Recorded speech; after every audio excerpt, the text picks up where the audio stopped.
We are here with our second Year of YA book chat, and our first one we just did about a week ago, and it was on Sabaa Tahir's An Ember in the Ashes. So if you missed that, make sure you go back and find that. This is something that we decided to add as we celebrated our first year of YA.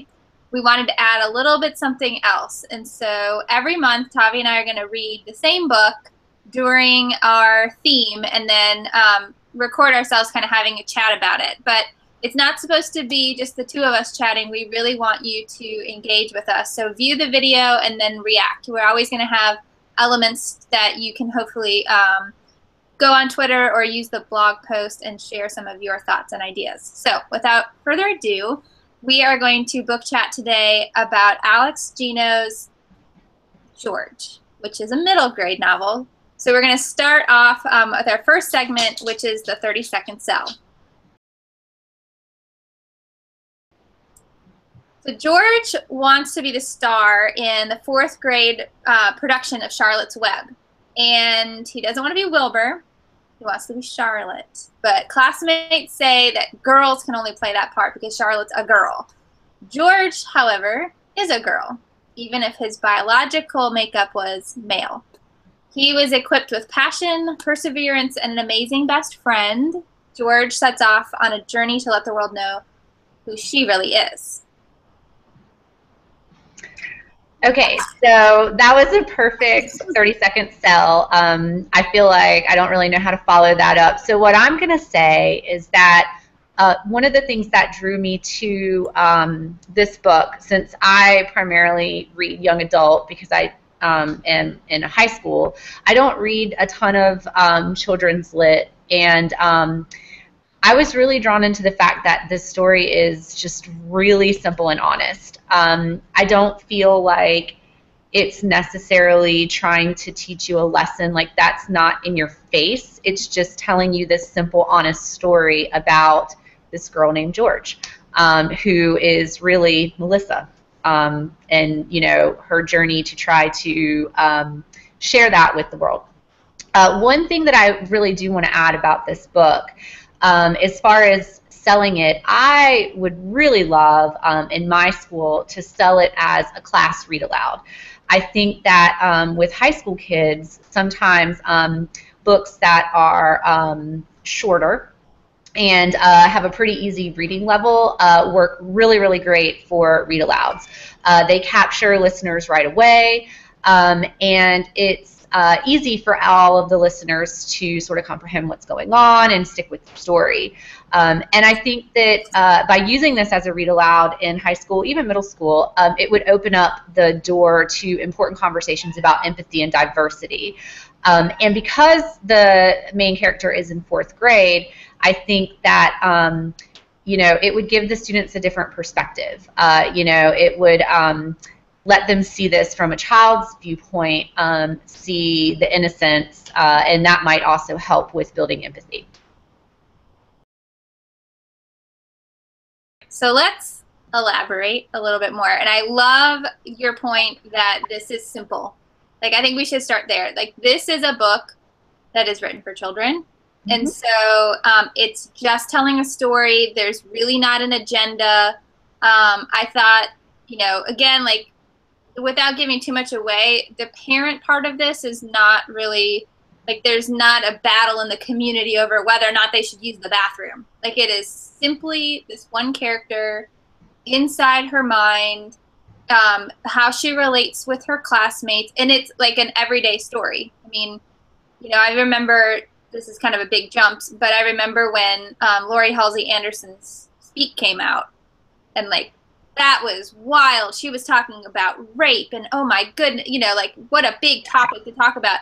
And now it shows up all the time, you know, 15, 20 years later, it shows up all the time in literature. And so that's for children, for teens. But, you know, I think that this is a good reminder that it is part of everyday life for a lot of kids. And so it's important that we remember that it's written for kids. Yeah, and I like that. I feel like the book does a really good job of showing that this isn't a phase. You know, and you know, that this is something that George is really dealing with and struggling with. To her, you know, being female in a male body is completely normal. That's her norm. That's, you know, her life. But I really like that it doesn't push it as like this is a phase that some little kid is going to grow out of. Like I think that that's really good.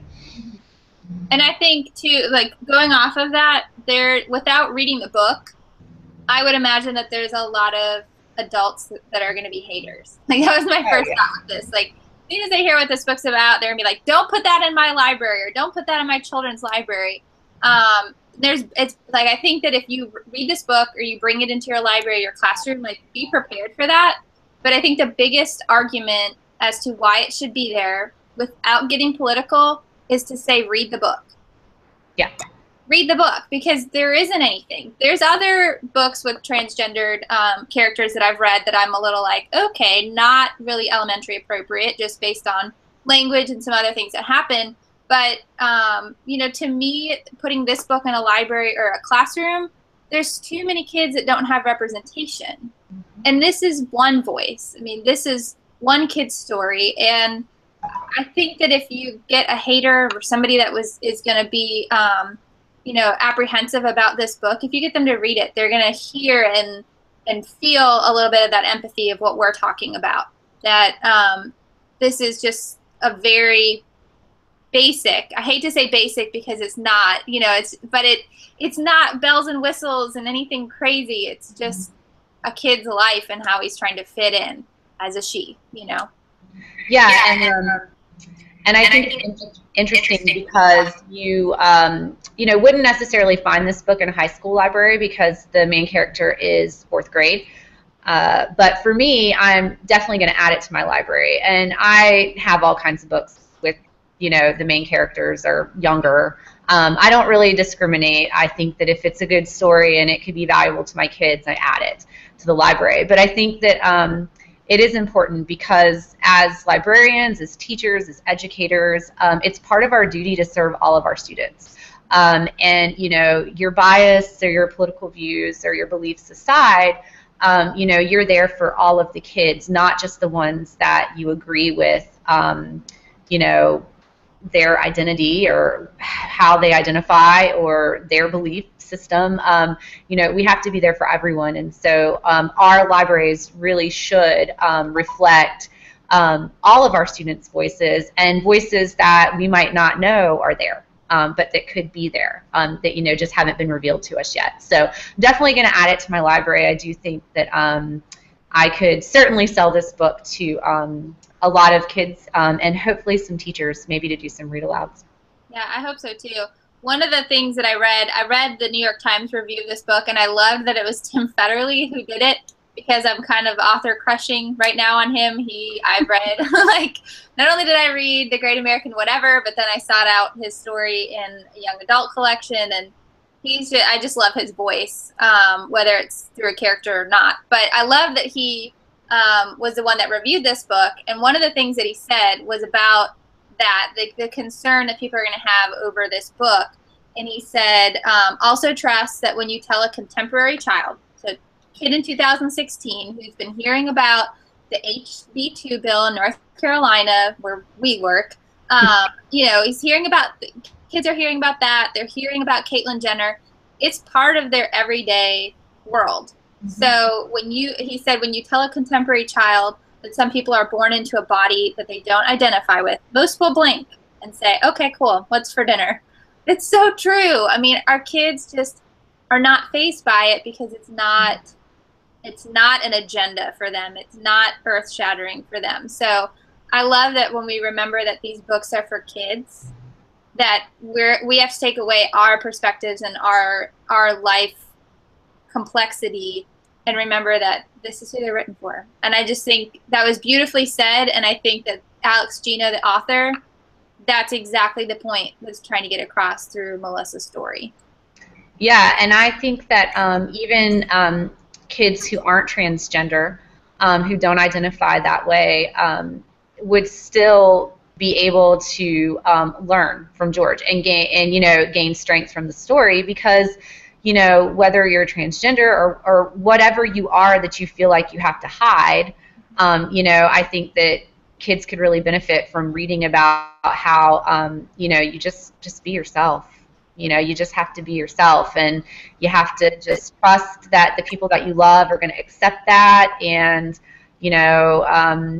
tackle it if they don't, whatever. But I just think that it's just a story that everyone can relate to in some way, whether you're transgender or not. And I think that that's partly due to the fact that it is such an honest and simple story.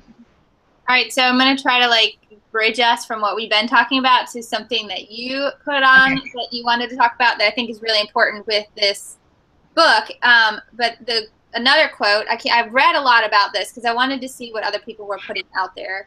And NPR did a little review of this as well, and they said, like much of the best children's literature, George is about being true to who you are, being kind, and learning about people both different and maybe similar to you. So that is exactly what we're saying, that this book is not just for a transgender kid. Don't single out the one transgender kid and say, I have one book for you. It's a book for anybody. So with that in mind, if you would bring up kind of what we talked about or what you were thinking with gender roles, because I think that really plays into the kids who aren't transgendered but would read this and hear about a kid who's like, I want to be in the play, but I don't want to play who they say I have to play.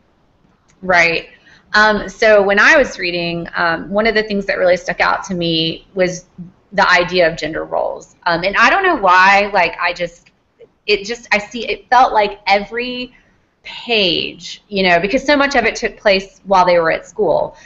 Mm-hmm. It was just, the gender roles were so prevalent. And I don't know, I don't feel like, not that I don't see that as much in high school, because it's obviously there. It's there. But I don't know if maybe it's because it was elementary school, but it just really stuck out to me. There was so much where it was, this is for boys or this is for girls, or the boys line up here to go to the bus and the girls line up here to go to the bus, or the boys line up to go to the bathroom and the girls line up to go to the bathroom, as opposed to everybody just lining up together and because you were going to the same destination. Mm-hmm. Books for boys and books for girls, and boys do this and girls do that. I just felt like, I don't feel like it wasn't done in a way where it was like a blatant agenda, but it was just so beautifully told. I mean, it was just like real life, like I would walk into an elementary school and this is what I would see. But it just started making me think about, how in saying that and assigning these gender roles, sometimes we do unknowing damage. To students. And, I never really thought about how often we do say this is for boys or this is for girls.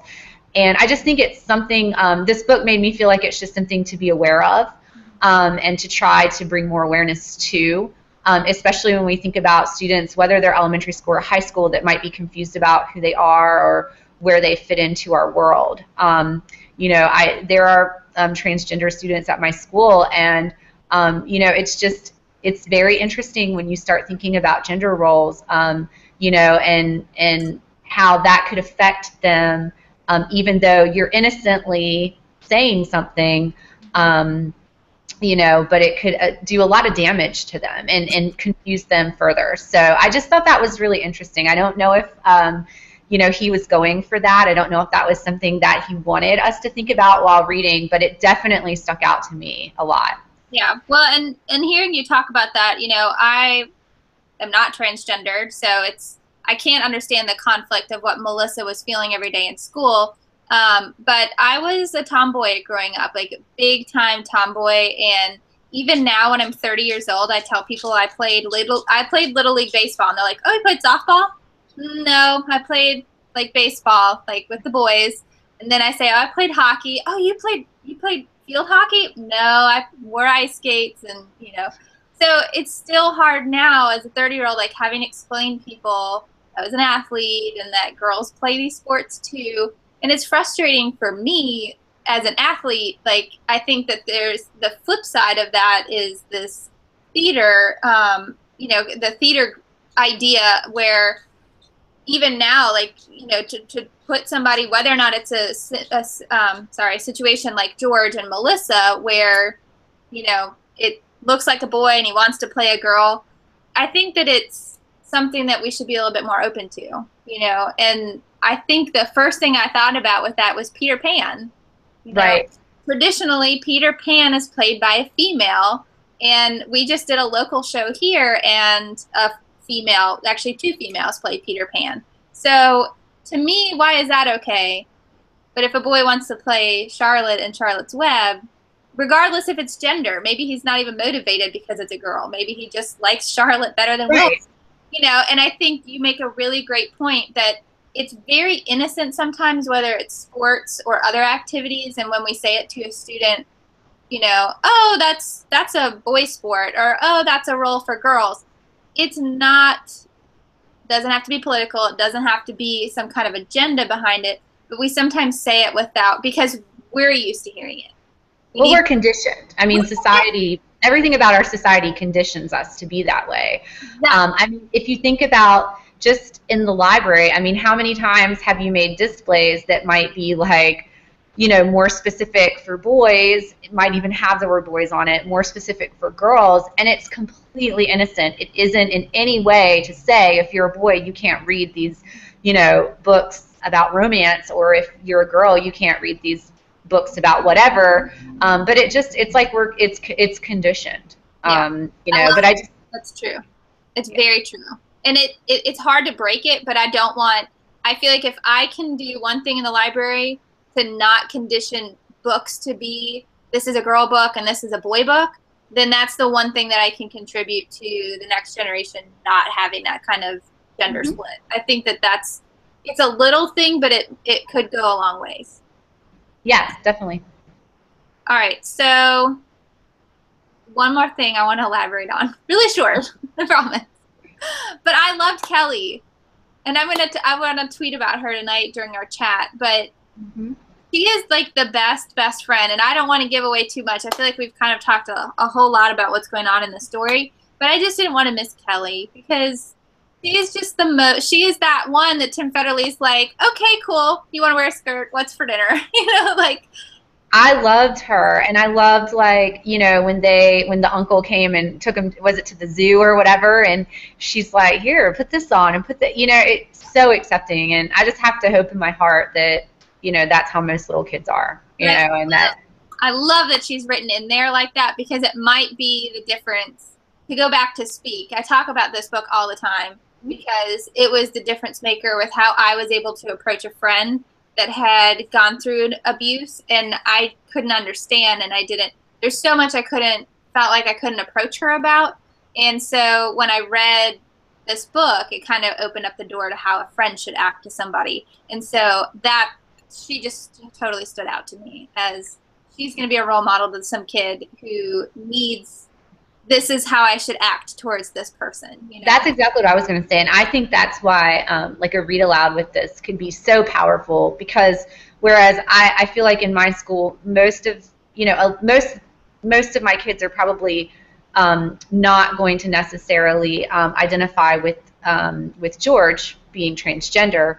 That isn't, they're not transgender, so they won't necessarily they won't understand what George is going through in the sense of I've lived that.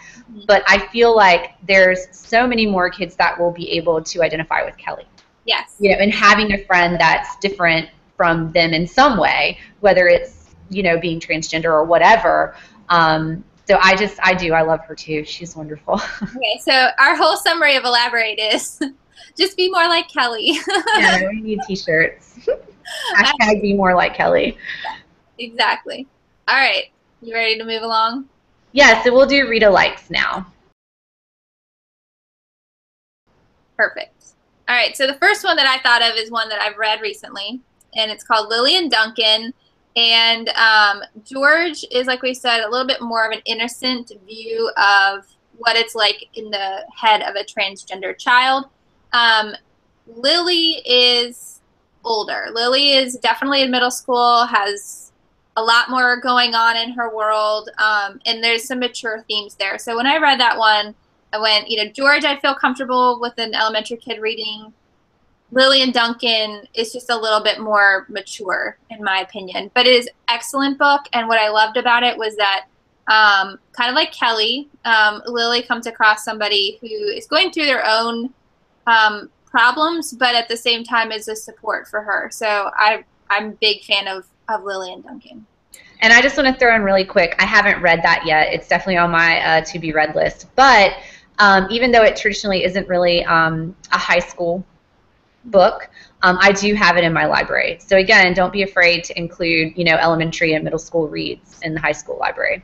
Yeah, the themes in that could definitely carry over to high school. And when I say mature, it's not like, you know, it's not a whole lot of romance or anything like that, but it is just some of the stuff they talk about. I would feel more comfortable with a middle schooler or high schooler reading it. And the writing is wonderful in that book. So I think a high schooler would really appreciate the way that it's written. And then two other ones that popped up in my head, they're not about transgendered or even gay, lesbian, anything. But they are ones that to me spoke about experience and being able to see the world outside of something, which I think a book like George does. Like, it kind of takes us out of our own experience and into somebody else's. And the two that stuck out to me were Sharon Draper's Out of My Mind, and Linda Mullally Hunt's Fish in a Tree. And those are both about students who are really misunderstood by their peers and by adults in their world, and they're really not given enough credit. So just the theme there really reminded me of George. Yeah, and I have both of those in the library as well. Even though I don't know, well, I guess more young adult, but you know, they are wonderful. And Out of My Mind, I have handed that to teachers so many times. That makes a great read aloud.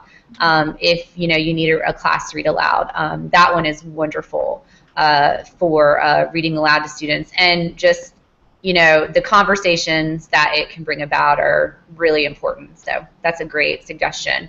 And we do want to also ask, you know, because we do want this to be participatory, so do you have read-alike suggestions for George, whether they're elementary, middle school, more young adult, high school, doesn't matter, but we'd really like to hear from you and hear suggestions. So you can tweet them out with hashtag Year of Young Adult, or you can go to the blog post with the video and use the comment section to kind of join into the conversation. Perfect. All right, so the last part is also participatory. We're hoping to get some people to give us their answers and their thoughts. So why don't you read us, if you've read it, answer this. Okay, so it's interesting because this kind of bleeds right into read alike. So in the book, the whole book kind of centers around this play based on Charlotte's Web. So our question to you is, why do you think the author Alex Gino used Charlotte's Web as the play in his novel? Was it chosen specifically? What are your thoughts on that? And we're really interested because we have some opinions on that. So be very interested to see what you guys think. And maybe even that's something that could be used not necessarily as a read alike, but a read along with. I don't know. I don't know if that's a thing, but you know, reading at the same time and trying to find maybe some commonalities. So, again, back to shout out to Tim Federle, who, if he ever watches this, is gonna be scared of me. But he, in the New York Times Review, he talks about that he went back and read one of his his old copy of Charlotte's Web after reading this book, and he said it was like a whole new lens of reading the book. So that's a great idea, is maybe to read that book alongside with it, or at least passages from it if you're going to use it as a read aloud, because there's some commonalities there. So, all right, well, we're going to wrap it up. Feel free to comment back to us on the blog or on Twitter. Use hashtag Year of YA, and we're excited to hear what you guys think of George and our second Year of YA book chat. Yeah, thanks for tuning in.